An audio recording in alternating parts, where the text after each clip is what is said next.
प्रहारचे लोकसभा निवडणुकीचे उमेदवार दिनेश भूप 3 एप्रिलला नामांकन अर्ज दाखल करणार आहेत। या संदर्भात आमदार बच्चू कडूंनी पदाधिकाऱ्यांसोबत चर्चा केली।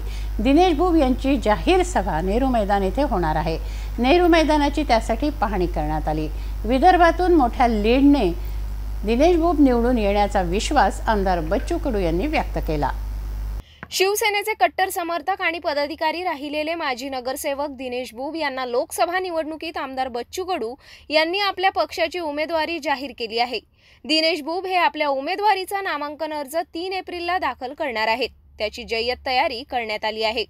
नामांकन दाखल करताना रॅली काढण्यात येत आहे।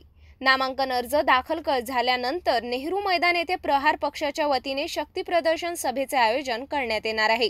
याकरिता आमदार बच्चू कडू रविवारी दिनेश भूप यांच्या गणपती मंडळ स्थळी दाखल होऊन पदाधिकाऱ्यांसोबत चर्चा केली। यानंतर नेहरू मैदान येथे दाखल होऊन मैदानाची पाहणी केली।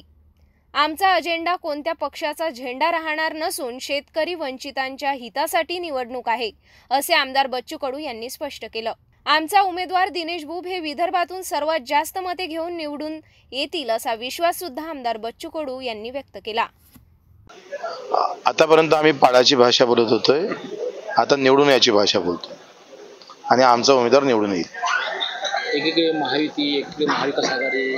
कसं आहे, नेत्यांच्या हातून निवडणूक गेली आहे, जनतेच्या हातात निवडणूक येणार आहे आणि जनतेची सगळी बाजू आमच्या बाजूने आहे। नेता तिकडे, कार्यकर्ता आमच्याकडे, पैसा तिकडे, जनता आमच्याकडे, असं एक समीकरण आहे। आणि तुम्हाला मी सांगतोय, हा पुऱ्या हिंदुस्थानातला एक वेगळा रिझल्ट राहील। सगळी ताकद एका इकडे असल्यावरही सामान्य गोरगरीब जो काही सगळ्या समाजातला, आणि ही निवडणूक अशी राहील का सगळ्याच पार्टीचे मतं आम्हाला भेटणार। हा चमत्कार आहे आणि हा चमत्कार हिंदुस्थानात फक्त अमरावतीमध्ये घडणार आहे। सगळ्या पार्टीचे, सगळ्या जातीचे, सगळ्या धर्माचे लोक आम्हाला मत मारेल आणि ही निवडणूक प्रहारच्या हाती देईल।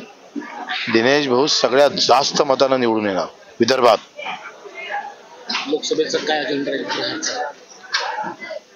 खरं तर हे चांगलं तुम्ही प्रश्न विचारला। झेंडा कोणता राहील याच्यापेक्षा अजेंडा काय आहे? अजेंडा शेतकऱ्याचा आहे, मजुराचा आहे, वंचित घटकांचा आहे,